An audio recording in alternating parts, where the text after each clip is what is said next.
பவதாரிணி வந்து இசை உலகத்தில் ஒரு குழந்தை மாதிரி.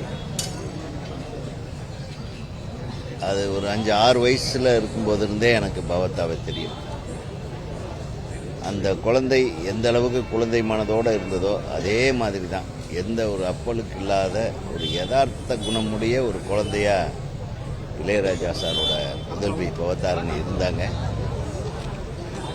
அந்த குழந்தை அங்கிள்னு கூப்பிட்டாவே நம்மளுக்கு அவ்வளவு சந்தோஷமாக இருக்கும். அது உள்ளன்போடு இருக்கும். என்ன மட்டும் இல்லை, அந்த வீட்டில் இளையராஜா சார்கிட்ட பாடுற அனைத்து சிங்கர்களுக்கும் அது ஒரு குழந்தை மாதிரி. அற்புதமான மனசுடைய அந்த குழந்தை. இந்த மாதிரி ஒரு குழந்தைய இறைவன் வந்து இவ்வளவு சீக்கிரமாக கூப்பிட்டு போனது வந்து ரொம்ப தாங்க முடியாத ஒரு துயரமாக இருக்கு. அவ்வளவு அழகாக பாடும். அந்த குழந்தைத்தனமான வாய்ஸ், அந்த வாய்ஸ் யாருக்குமே கிடைக்காது. எப்படி இளையராஜா சாரோட வாய்ஸ் ஒரு ஸ்பெஷாலிட்டியோ அந்த மாதிரி பவதாரிணி வாய்ஸ் வந்து ஒரு ஸ்பெஷாலிட்டி. அந்த வாய்ஸ் மாதிரி ஒரு வாய்ஸ் கிடைக்கவே கிடைக்காது. அந்த குழந்தைக்கு எல்லாருமே நல்லா இருக்கணும்னு நினைக்கும்.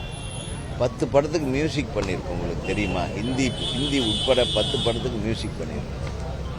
250 பாட்டுக்கு மேலே வாங்கி, மயில் போல பொண்ணு ஒன்று, குயில் போல பாட்டு, கிளி போல பேச்சொன்னு அதே பாடி இருக்காது. கிளி மாதிரி தான் பேசும். அந்த பாட்டுக்கு உங்களுக்கெல்லாம் தெரியும், தேசிய விருது வாங்கின அந்த குழந்தை இன்னைக்கு நம்ம கூட இல்லைங்கிறது மிகப்பெரிய வருத்தம். ஒரு நாள் இல்லை, 2 நாள் இல்லை, கடந்த ஒரு 25-30 ஆண்டுகளாக எனக்கு அவளை தெரியும். அந்த வீட்டில் எனக்கும் அவள் ஒரு குழந்தை மாதிரி தான். எங்கள் குடும்பத்தில் அது ஒரு குழந்தை மாதிரி. அந்த குழந்தைய அவங்க தாயார் மேலேயும் தந்தையார் மேலேயும் அவ்வளவு பாசமாக இருக்கும். அப்பான்னா உயிர் அதுக்கு. இந்த சோகமான சூழ்நிலையில் இளையராஜா சார் வந்து அது எப்படி தாங்குறாருன்னு தெரியல. உண்மையிலுமே எதுக்கு தான் இந்த மாதிரி ஒரு சோதனையை இறைவன் கொடுக்குறான்னு தெரியலைங்க. பாவம் பண்ணுறவெல்லாம் நல்லா இருக்கான். அப்பளுக்கு இல்லாத குழந்தைகள் எல்லாத்தையும் இறைவன் கூட்டிகிட்டு போகிறானே.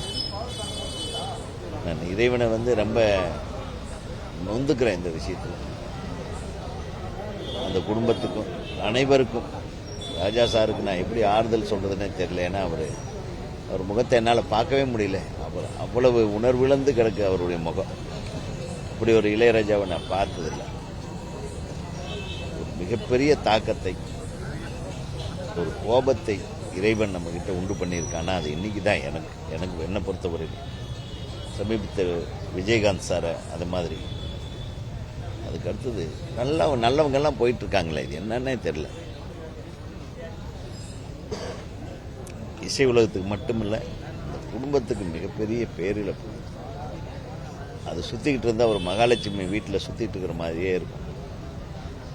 ஒரு அழகான நல்ல மனம், நல்ல இதயம் கொண்ட ஒரு நல்ல குழந்தையை இந்த நாடு இழந்து விட்டது. ஒரு இசை குழந்தையை இழந்து விட்டது.